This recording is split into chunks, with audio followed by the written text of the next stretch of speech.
কর শামিম কি কর শামিম শামিম কি কর শামিম কি কর শামিম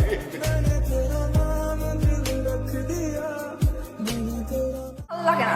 বোমা আমি এমন কি করলাম তুমি গ্লাসটা ভাঙিয়ে ফেলাইলা? আপনি জানেন না আপনি কি করছেন?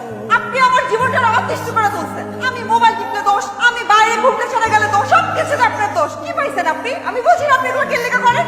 বোমা তুমি আমার মেয়ের মতো, আমি তোমার ভুলটা ধরাই দিই, শিখাই দিই, এতে তো কোনো দোষ নাই মা। আপনার আমার ভালোর জন্য আর কিছু বলতে হবে না। ইচ্ছা করে আমাকে অত্যাচার করার জন্য এগুলো করেন। আপনি চান আমি এই বাড়ি থেকে চলে যাই? আচ্ছা ঠিক আছে, আমি এই বাড়ি থেকে চলেই যাইতেছি। বাবা সবই তো শুনবি, আমি তোর ভালোর জন্যই বলছিলাম, আমি কি খারাপ কিছু বলছি? ও আসলে আমার বুঝতে পারে নাই, তাই রাগ করে চলে গেছে। তুই যা গিয়ে ওরে বুঝাই শুনে সুন্দর করে নিয়ে আয় আবার। তুমি বললেই তো আমার মেয়েটার আমি যাইতে দিতে পারি না। কেউ কি চায় নিজের মায়ের আগুনে ঝাঁপ দিতে? আমি তো চাবো না।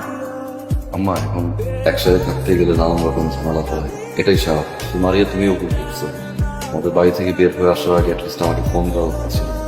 চলো ব্যাগ গুছাও, বাইক চলো, কি করে চলো মানে তুমি জানো ওই বাড়িতে আমার সাথে কি কি হয়? তুমি তোমার সাথে 2 দিন আসো, বাকি 8 দিন তোমার মা আমার সাথে কি কি করে তুমি জানো? ওই বাড়িতে আমি আর যাবো না। যাবো না? সংসার করবো না? আমার সাথে যদি সংসার করতে হয় তাহলে ঢাকায় আমাকে নিয়ে আলাদা বাসা নিতে হবে। আদারওয়াইজ আমি তোমার সাথে যাবো। যদি থাকতে হয় তোমার সাথে থাকবে, আর যদি থাকতে না পারে বাপের বাড়ি থাকবে। বাবারে তোর বউ যদি বাপের বাড়ি থাকে তাহলে তো পাড়াপড়শি ভালো কইব না, তোর চাচারাই তো তোরে সবার আগে মন্দ কইব। বাবা তুই জিদ করিস না, বউ যদি তোরে নিয়ে আলাদা বাসায় থাকতে চায় তুই তাই থাক। যদি আমার আলাদা বাসা নিতে হয় আমি তোমার নিয়ে আসবো। আমি মা হিসাবে তোরে অনুভব করি, তুই বউরে নিয়ে আলাদা বাসা নিয়ে থাক, আমি চাই তোরা সুখে থাক বাবা। আচ্ছা শোনো না, আব্বা আমার জন্য না অনেক মন খারাপ হইতেছে। আব্বা আম্মা তো আমাদের সবকিছু এত সুন্দর করে সাজাই দিল, তোমার কি মনে হয় তাদেরকে একবার আসতে বলা উচিত? আসতে বলো মানে কি? আমি বলবো কেন? তুমি তাদের একমাত্র মেয়ে জামাই না? তোমার কোনো দায়িত্ব নাই? তুমি ফোন করো, ফোন দাও। আসসালামু আলাইকুম, বাবা ভালো আছেন? হ্যাঁ বাবা ভালো আছি, তুমি কেমন আছো? দেখছো কত খুশি হয়েছিল? আচ্ছা শোনো না, মারে নিয়ে আসি। আমি তো আসতে না করি নাই, বাসায় তো রুম আর 5টা না, বাসায় রুম 3টা। আম্মা আসতেছে, আব্বা আসতেছে, মামি আসতেছে, সবাই একসাথে। তোমার আম্মা কই থাকবে বলো? তারা ঘুরে যাক, তারপর আসতে বলো।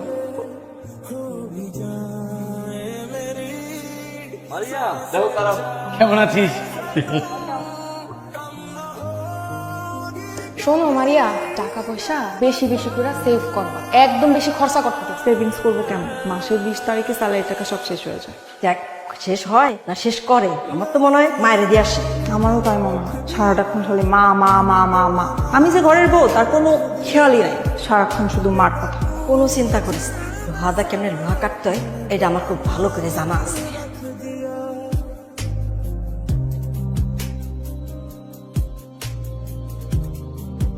আমাকে কেমন লাগছে ভালো। বলো তো, এত সুন্দর করে কেন সাজছি? Happy anniversary. আমার জীবনে যত সুখ, যত শান্তি, সবকিছু তো আমি প্রেগনেন্ট, তুমি ভাবে হচ্ছে। পান করছো। নো, তুমি বাবা হচ্ছে। প্রমিস? বউ জানাইছো? আব্বা আমাকে জানিস মাকে? না মনে ছিল না। আমি জানাচ্ছি। কি জানাবো তুমি? না আমার তো শরীরটা খারাপ, ভাবছিলাম যে কালকে বাইরে যাবো, একসাথে যাবো তুমি আর আমি, তারপরে মাকে বলবো। মা অনেক খুশি হবে। মা তো যেতে পারবো না। আম্মু আমাকে ফোন করে কি বলছে জানো? এই সময় নাকি এত নড়াচড়া করতে হয়, আর লং জার্নিতে একদমই করা যাবে না। তুমি যাও প্লিজ। আমি যাচ্ছি আম্মা। মা আমার বাবা আইছে, আমার বাবা আইছে, আমার বাবা আইছে। বাবা কেমন আছিস বাবা?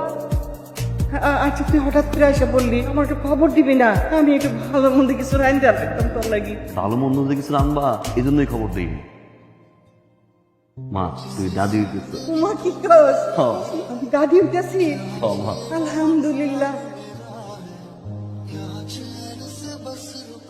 তোমার কি কোনো আক্কেল বুদ্ধির কিচ্ছু নাই? আমার মেয়েটা অসুস্থ, এই অবস্থা তারা রেখে তুমি কিনা বাড়িতে গেছো? তোমার মা তো মরে যায়, মরে গেছে, তোমার এক্ষণে বাড়িতে যেতে হবো। শোনো, আমি যা বলি তুমি তাই করো। তুমি এক্ষণে ঢাকায় রনের কাছে, তোমার মার কাছে তোমার থাকতেই পারো, যা বলতেছি তুমি তাই শোনো। কাছে ভালো লাগে। পয়সা সৌরভ ডাক্তার। আমি কালকে গেলাম আমার ঢাকা চলো চেক আপ যা আছে বড়টা করে আমি দেখে দিচ্ছি। আরে এমন কিছু হয় নাই, ভালো হয়ে যাবো আমি। এই তোমার কি কোনো কাণ্ড জ্ঞান না? মেয়েটা আমার পোয়াতি, বাড়িতে একা, বাড়িতে যদি হয় একটা দুর্ঘটনা ঘটে, ওসব বাদ দাও, পরিবারের প্রতি দায়িত্ব কর্ম বাদ দাও, তাড়াতাড়ি তুমি ঢাকায় আসো, ঠিক আছে? বাবা আমি তুই কি তুই শহরে যা, আমার কথা চিন্তা করিস না। আসছো তুমি? মায়ের শুভ আছে। আই দাঁড়ো, না এসে উপায় আছে মানে?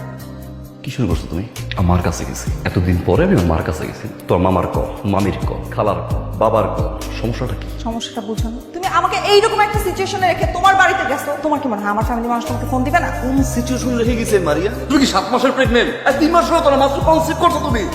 কোন সিচুয়েশন রাখছি আমি? বলো কোন সিচুয়েশন রাখছি আমি? যা বলছো তাই তো করছি না। তাকে বাসায় যেতে বলছি দিচ্ছি যা যা লাগবে, সুন্দর বাসা, এত সুন্দর বাসা করছি আমি। আর তুমি জবাব খেয়ে বাসা করছি না, আমি করছি তো লাগছে। তো মামা আসছে, মামি আসছে, বাবা আসছে, আমার কোনো আপত্তি নেই। আমার মা আসছে, তো বড় একটা বাসা নিচ্ছি আমি, সেই বাসার ভিতরে আমার মা এখন কোথাও আছে না, অসুস্থ মহিলা সে। আমি গেছি একটা রাত আমার সাথে থাকতে, একটা রাত। বাড়িতে গেছো, সাথে সাথে কান পড়া দিয়ে দিচ্ছে তোমার মাথায় না? আল্লাহ জানে অসুস্থ না কেউ।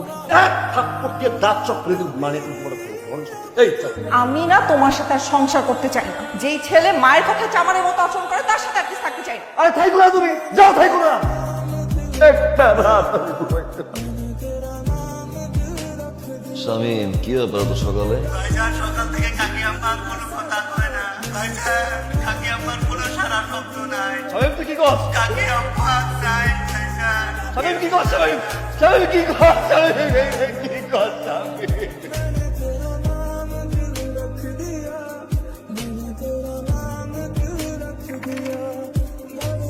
আম্মা আপনি কান্না করতেছেন কেন? আমরা কি সারা জীবনের জন্য আমেরিকা যাইতেছি? আব্বা দেখেন কেমন কান্না করতেছে, একটু বুঝান না। আম্মা, আব্বা, আপনাদের কি একটা মন খারাপ হয়? আমাদের মন খারাপ হয় না? হ্যাঁ, আপনারা এত টেনশন করছেন কেন? আমি আর আপনার ছেলে মিলে আপনাদের জন্য বেস্ট বৃদ্ধাশ্রমটাই খুঁজে বের করেছি। এখানে কিন্তু আপনাদের কোনো কিছুর কোনো সমস্যা হবে না। দেখেন এই যে আঙ্কেলরা আন্টিরা এখানে কত ভালো আছে।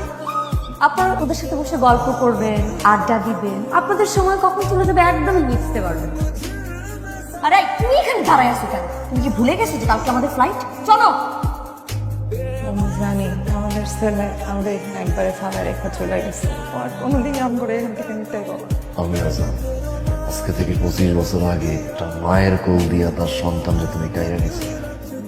25 বছর পর তোমার কোল দিয়ে তোমার সন্তানকে কাইরা নিয়েছি। প্রকৃতির বিচার।